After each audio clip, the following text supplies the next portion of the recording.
સુરતમાં મહાનગરપાલિકા દ્વારા ચાલી રહેલી દબાણ હટાવો ઝુંબેશને કારણે લારી અને પાથરણાવાળાઓની હેરાનગતિ વધી છે, જેના વિરોધમાં મોટી સંખ્યામાં વેપારીઓ ધારાસભ્ય કુમાર કાંડાણીની ઓફિસ રજૂઆત કરવા પહોંચ્યા હતા। લારી અને પાથરણાવાળાઓએ આક્ષેપ કર્યો છે કે પાલિકા અને પોલીસ દ્વારા તેમને સતત હેરાનગતિ કરવામાં આવી રહી છે। એટલું જ નહીં, પાલિકાના કર્મીઓ દ્વારા તેમની સાથે ખરાબ વર્તન કરવામાં આવતું હોવાનો અને અંદરથી પણ તેમનો સામાન ઉઠાવી લેવામાં આવતો હોવાનો ગંભીર આક્ષેપ કરવામાં આવ્યો છે। પોતાનો કામ ધંધો શાંતિથી કરવા દેવામાં આવે અને તેમની સાથે થતા અન્યાય સામે ન્યાય મળે તેવી માંગણી સાથે વેપારીઓએ ધારાસભ્ય સમક્ષ રજૂઆત કરી હતી। દબાણ હટાવો ઝુંબેશના નામે થઈ રહેલી કાર્યવાહી તેમના રોજિંદા વ્યવસાયને મોટું નુકસાન પહોંચાડી રહી હોવાનું પણ તેમનું કહેવું છે।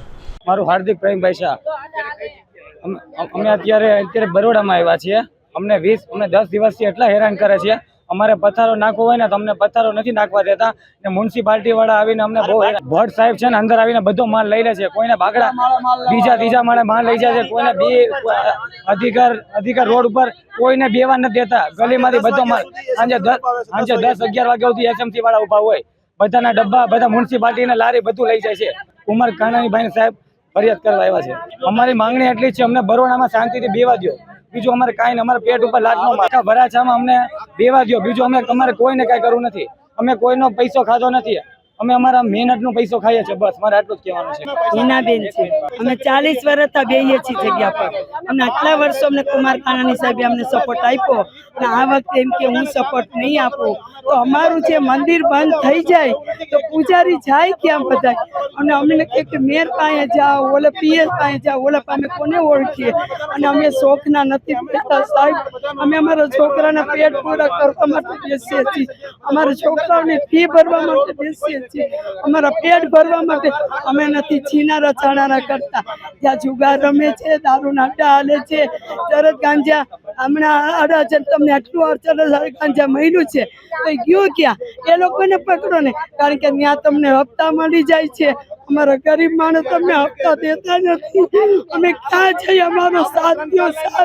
આ 7 દિવસ આજે 8મો દિવસ થઈ ગયો, અમે ઘરે જઈ છોકરાઓ કે માં શું આવી કઈ કે દીકરા આજે આ વસ્તુ નહીં મગાવવાની, અમે છોકરાઓ 5 રૂપિયા માંગતા હોય તો અમારી પાસે નથી માંગતા। અમને કુમાર સાહેબભાઈએ કીધું કે હું તમને હવે સપોર્ટ નહીં આપું, તમે મેયર પાસે જાઓ, મોટા પીએ જાઓ, બધા પાસે જાઓ, હું નહીં સપોર્ટ આપું।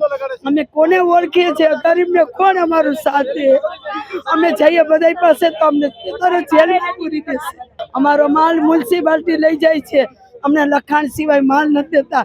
300 રૂપિયાનું સ્ટેટ પેપર લેવડાવે છે, એમાં અમને વકીલ પાસે લખાણ કરાવે છે અને પછી અમને ભટ્ટ સાહેબે મને શું કીધેલું ખબર તમને? હું જ્યારે મારો માલ છોડાવવા ગઈ ને ત્યારે મેં કીધું, ભટ્ટ સાહેબ હું તમારી માની ઉંમરની છું તો કે મારા બાપને એક જ બાયડી બરોબર છે, મારે બીજી બાયડી મારા બાપને નથી કરવી। હું એના બાપની બાયડી હું થવા ગઈ હતી। હું અમે એવા ધંધા કર્યા હોત તો 40 વર્ષ તમે બરોડા નાખી ન બેસી શકત। આવા શબ્દ અમે સાંભળીએ છીએ બધાના, શું કામે અમારા છોકરાઓ ખાતા? શારદાબેન, જો અહીંયા આખા સુરતમાં દારૂના આડા હાલે, જુગાર હાલે, ખુલ્લે આમ દારૂ વેચાય છે, ખુલ્લે આમ ખૂન થાય છે, ગરીબોના છોકરાને 10 એક છોકરાને મારી નાખે છે, કોઈ એને 10 દિવસની અંદર છોડી નાખે, કોઈ એને સરકાર કડક કાયદા કરો। અમારે ગરીબ માણસ માટે શું કાયદો કરશો? અમારું લઈ જાવ તો અમે તો ઘેર લઈ જાવ તો અમે શું કરશું? 10 દિવસ છે, 10 દિવસ। હા, અમે કિશોર બાપા ને કાનાણી સાહેબ ને અમારી માંગ હતી, અમને બેહવા દો, અમે થોડું લઈને બેહી, અમારો ધંધો હતો હમણાં કરી, અમે રોડ માથે નથી બેહતા કોઈ, અમે અંદરથી બેહી છે। આ બધા બરોડા વાળા તો અંદર શેરીમાં ગલીમાં બધા બેસે છે, ગલીની અંદરથી લઈ જાય છે।